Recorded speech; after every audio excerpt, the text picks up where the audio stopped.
Same day मुझे रोक दिया गया। मैंने कहा भाई आप चलो सर्किट हाउस में हम बैठेंगे, आप चलो हम एसडीओ के यहाँ बैठेंगे, डीएम के यहाँ बैठेंगे, मुझे नहीं दिया गया। लेकिन वहीं भाजपा के नेता गए तो सर्किट हाउस में बैठा करके सारे लोगों से मिलने के लिए उनको दिया गया। शहर तो जल गया लेकिन उनका चूल्हा बुझ गया है। उनका चूल्हा जलाया जाए तो लगभग हम लोगों ने 8-9 लोगों को वहाँ पर ठेला दिया, 20 से ज़्यादा लोगों के किट दिए, फूड किट्स दिए, कम से कम महीने की खुराक का उनका साइकिल भी हम लोगों ने दिया। उसमें नदीम भी थे, नरेश भी थे, सुभाष भी थे। जिस बच्चे का कत्ल हुआ है गुलशन कुमार की, उसकी माँ को भी 10,000 रुपये हम लोगों ने भिजवाए। ये लोग बौलाए हुए लोग हैं, घबराए हुए लोग हैं, वहशत में है, दहशत में है। और मैं अक्सर कहता हूँ वहशत में हो जब आदमी, उसे चीज़ें उल्टी नज़र आती हैं। लैला उसे नज़र आता है, मजनू उसे नज़र आती है। यही वाला मामला इन लोग का है। बहरहाल अपना फरीज़ा है कि अपना तो काम है, जलाते चलो चिराग, रस्ते में चाहे दोस्त चाहे दुश्मन का घर मिले।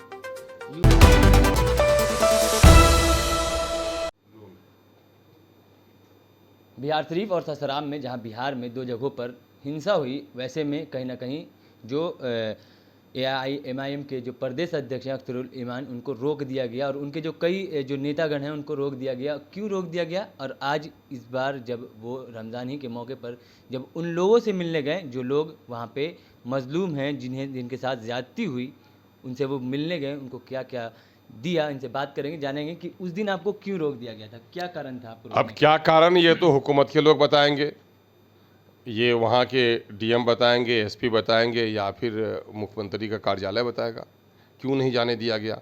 मुझसे पहले एमएलए एमपी गए, अदर पार्टियों के किसी को नहीं रोका गया और मुझको रोका गया। तो मैं समझता हूँ कि शायद मेरा जुर्म ये था कि बिहार के मजलूमों की जो दुकानें जलाई गईं, शहर के हिंदू मुस्लिम मोहब्बत को जो वहाँ पर बर्बाद किया गया, उसकी आवाज़ हमने उठाई। मैंने गवर्नमेंट को एक्सपोज किया कि जो चीफ मिनिस्टर कहता हो कि कम्युनलिज्म से और करप्शन से हम ज़ीरो टॉलरेंस की बात करते हैं, वहाँ ऐसा क्यों हो गया, कंट्रोल क्यों नहीं हुआ। और फिर 31 तारीख के वाक़े को फिर 1 तारीख को दोहराया क्यों किया गया।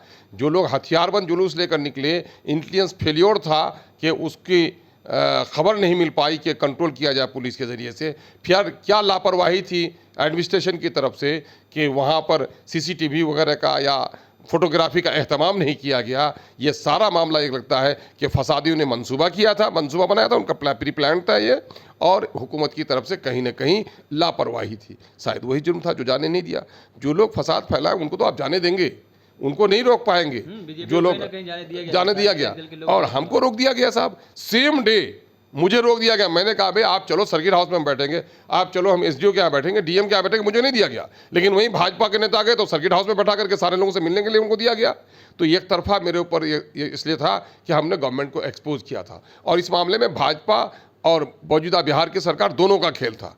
भाजपा तो अपना खेल 31 तारीख को खेल चुकी थी कि उसको अपना जो सांप्रदायिक वोट था उसका ध्रुवीकरण कराना था, और सांप्रदायिक वोटों के ध्रुवीकरण के लिए जब मुसलमानों के खिलाफ जब कोई काम करता है तो उनका वोटों का ध्रुवीकरण होता है। लेकिन गठबंधन के लोगों का मामला ये है कि नहीं, जब तक मियाँ लोगों की ठुकैया नहीं होगी वो हमारे कब्जे में नहीं आएंगे। तो दूसरे दिन इसने छूट दे रखी कि इनकी खूब से ठुकैया हो जाए ताकि ये डर के मारे गठबंधन की तरफ आए। तो इसने कहा कि बीजेपी तो खेल खेल ली 31 तारीख को, 1 तारीख को मैं भी खेल खेल लूँ। दोनों ने खेल खेल कर तबाह किया वहाँ के अमन अमान को, और यही वजह मैंने एक्सपोज किया तो मुझे जाने नहीं दिया गया। लेकिन बहरहाल आज हालात नॉर्मल में आए हैं तो मैं वहाँ गया। यूँ तो बर्बाद होने वालों की एक लंबी फहरिस्त है, लेकिन मैंने देखा कि कुछ ऐसे लोग, हमारे पार्टी के youth president Adil Hasan advocate गए थे, वहाँ का जायज़ा उन्होंने लिया तो कहा कि बर्बाद होने वालों की तो एक लंबी फहरिस्त है, लेकिन जो बेचारे ठेला चलाते थे, रोज़ाना दुकानदारी चलती थी उनका चूल्हा बुझ गया है। शहर तो जल गया लेकिन उनका चूल्हा बुझ गया है। उनका चूल्हा जलाया जाए तो लगभग हम लोगों ने 8-9 लोगों को वहाँ पर ठेला दिया, 20 से ज़्यादा लोगों के किट दिए, फूड किट्स दिए, कम से कम महीने की खुराक का उनका साइकिल भी हम लोगों ने दिया। उसमें नदीम भी थे, नरेश भी थे, सुभाष भी थे। जिस बच्चे का कत्ल हुआ है गुलशन कुमार की, उसकी माँ को भी 10,000 रुपये हम लोगों ने भिजवाया। इस तरह से हम लोगों ने थोड़ा, जिसके कुछ टेम्पू जला दिया गया था उसकी मुरम्मती के पैसे दिए। तो हम लोगों को रात दिल को सुकून हुआ कि हम तो, इंसाफ तो मेरे कब्ज़े में नहीं है कि मैं इंसाफ दिला सकूं, लेकिन मजलूमों के ज़ख़म पे मरहम रखने का, आग तो मेरे से नहीं बुझ सकता, लेकिन अपने चोंच में पानी लिए परिंदा आग बुझाने की कोशिश करता है तो कम से कम अपना फरीज़ा अदा करता है। हम वहाँ गए हैं, वहाँ के लोगों को देखा है, मदरसा अजीज़िया के जले हुए कमरों को देखा, किताबों के जले हुए औराक के कालिक वहाँ पर देखे। आँखों से यकीनन है कि खून के कतरे टपकने के लायक हैं।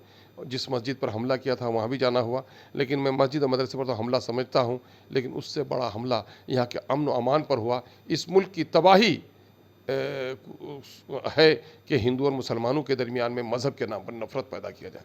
इस नफ़रत को बढ़ाने में हुकूमतों ने और दूसरी पार्टियों ने काफ़ी एक्टिव रोल अदा किया है। मैं कहूँगा ऐसे लोगों से कि नफ़रत के ज़रिए से, नफ़रत की सौदागरी के ज़रिए से गद्दी हासिल करने की कोशिश मत करो। गद्दियों पर बैठने वाले भी मरे हैं और कभी कभी गद्दियों पर बैठने वाले बड़े बुरे हाल में मरे हैं। तुम आज फसाद करते हो, कल तुम्हारे फसाद की नज़र तुम्हारे बच्चे ही तुमको न कर दें। इससे बाज आओ कम अज़ कम। कहीं यही कारण तो नहीं है कि बीजेपी को मतलब जो बीजेपी या फिर जो विपक्षी दल के लोग हैं जो फोटोबाजी करने जा रहे थे और कहीं ना कहीं आप मदद करने गए, यही सबसे बड़ा कारण तो नहीं था? नहीं, सबसे बड़ा कारण जो MIM का कसूर यही है कि MIM कुर्सी के लिए राजनीति नहीं करती। MIM जो राजनीति करती है वह इंसाफ के लिए, अदल के लिए, तरक्की के लिए करती है। तो हम लोग तो चूँकि अपने भी खफा मुझसे, बेगाने भी नाखुश, मैं ज़हर हलाहल को कभी कह न सका कन, है ना। तो सच्ची बात अपोजिशन को भी लग जाती है और सत्ता पक्ष के लोगों को भी लग जाती है। तो सच बात कहने का तो सच बात कहने की हमने ठानी है और उसके किसी की परवाह किए बगैर सच बात कहूँगा। यही मेरे लीडर का सबक भी है, यही मेरे लीडर का किरदार भी है। अब जब नहीं पाते कुछ लोग, तो जो लोग 18-20 साल तक बीजेपी के साथ रहे हैं वो कहते हैं बीजेपी का एजेंट है।